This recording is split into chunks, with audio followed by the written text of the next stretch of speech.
Hello and welcome to the first of hopefully a long series of super short watching Relic mock reviews. Maybe not super short, but shorter than usual. So anyhow, this is Shelok, the Iron-Hearted. Obviously, this is the second version of Shelok. The first one was Shelok Toa of Iron. He's still like, you know, a Toa, I guess. I just gave him a new title because it sounded spiffy. Yeah, so this is the mock that I guess a couple years ago now was one of 3 winning entries in Wombat Combat's first TOA contest, and that's pretty much the story on him. Because I built the original for a contest, I built it during a time of great parts shortage, and it wasn't really that good. It was just kind of fine. I mean, I see why I won. It was a solid entry. I felt good about it. I thought it deserved it, but nothing too remarkable about the mock overall. And it was kind of a stubby, weird-looking little dude in a diaper. So, no longer the case.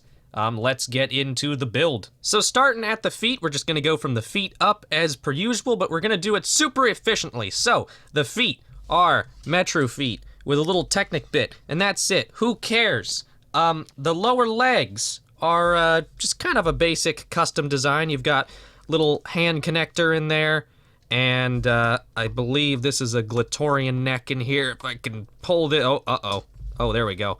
Yeah, there you go. Hand connector, lift arms, Glatorian neck, and some other Technic bits in there. This is connected with a little lightsaber bar, and then we've got a couple of these little Metru, bicep armor pieces? No. Thigh armors? What were these used for on the Metru? I think they were leg armor pieces, yeah. It's been so long since I've had to talk about Bionicle pieces. Anyhow, lower legs are simple. They don't have the best shaping, but they get the job done, and I think they look nice for what they are. The upper legs are actually quite a bit more unique. They're actually built off of this... when was this first introduced? Like... the Mari? I'm gonna guess it was the Mari. I think I got these 2 black ones from Chirox from the Fantoka, but anyhow, yeah, you have 2 hand connectors up here to give it a socket connection for the hip, which you can see in there, hopefully pretty well. And we've got this big piece from Maruni. This was the Metru bicep armor piece, I believe. Kind of some weird shaping. Gives him this big bulge, like just above the back of his knee. But I don't really mind it too much, and I just like the fact that these are kind of just different from how I would normally build upper legs. Like, just the approach here is kind of simple yet unique, simple yet a creative use of parts, and I'm pretty proud with them. The only real problem is that, oh, I bonked him into the light. All our traditions are coming back already. The only problem is just hindrance of articulation. The leg can't really go forward very much without kind of going out as well. You can still kind of make it work if you really wanted to do that. And then everything else is pretty much normal. So it's a bit weird because it has to work around this Metru chest here, but it's not too bad.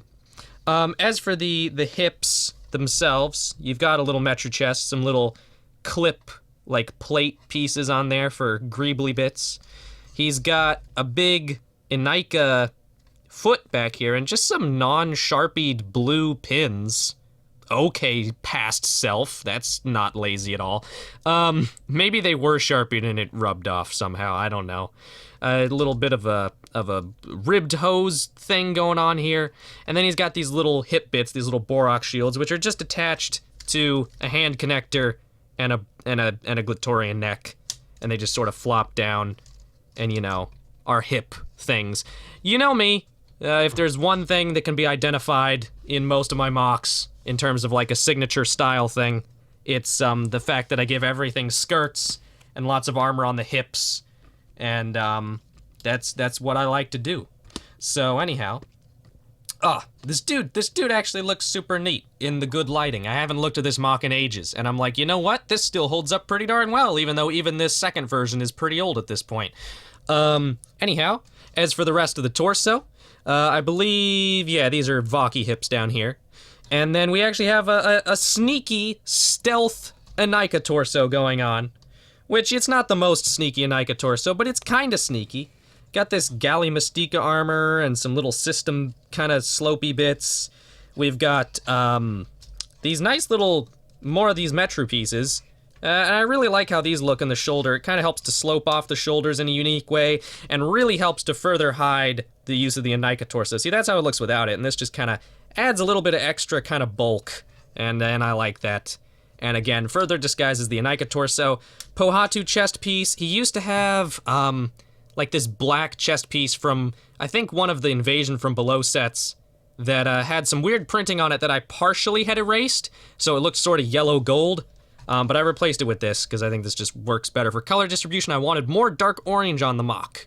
And then we got a little Anika armor here with some little these things, minifigure hands. That's what those are, and lots of little Technic bits in there holding it all together.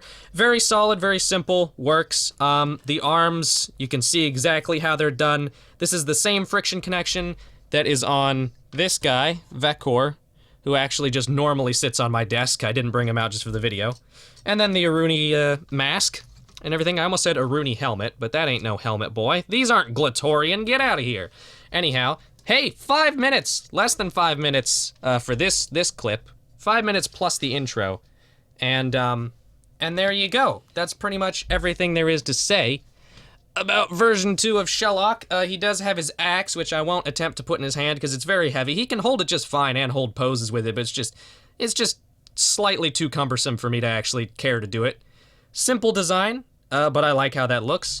For a size comparison, here he is with Vekor. Vekor has been reworked again. His shoulder area got kind of rebuilt, and I did some other tweaks. Looking good.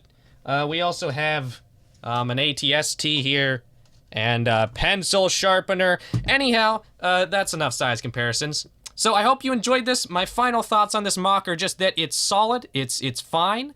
It's not my favorite MOC I've ever done, but it has a nice kind of, sleek, kind of slim look to it. It just looks like a really kind of skinny yet wiry dude who's, kind of thin yet muscular still. And I like the general sort of silhouette and style. I still like the color distribution. I think the silver is new. I don't think there was any silver on the old version. I think there was some gunmetal on it, but I took that out and put in silver. I kind of needed another color to make this work because it's so much bigger and there's so many more parts here than the original. But I think it's fine. I don't think it distracts or ruins the colors at all. I think the silver works just fine with the rest of the palette. So yeah, I hope you enjoyed this video. I hope you enjoyed this new style. I'm going to be doing more MOC reviews like this, again, in the kind of 7 to 8 minute range. So if you have any questions or comments about that, feel free to ask. And the next MOC we're gonna do, let's drag her out of the drawer live if we can. Where is she? Uh-oh, I'm destroying my headphone cord. Okay, never mind, I don't know where she is. But the next one will be Kate. And then we will move on to slideshow review combo videos for totally new MOCs. And that should be frickin' cool. So thank you very much for watching. My name is The Watching Relic, and I will see you all next time.